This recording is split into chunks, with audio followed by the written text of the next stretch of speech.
প্রতিটি মায়েরই উচিত যে তাদের সন্তানদের ফজরে উঠিয়ে আজানের সময় নামাজ পড়ানো।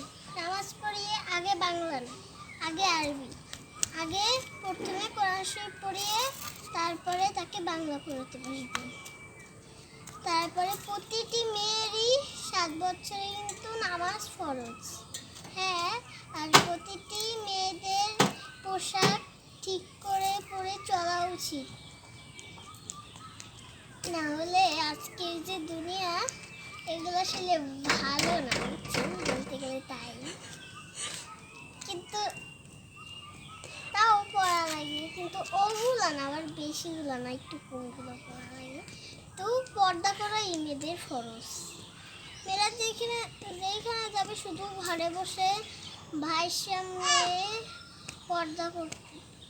সামনে পর্দা করবে না, আর মার সামনে আর মহিলাদের সামনে মহিলাদের সামনে পর্দা করতে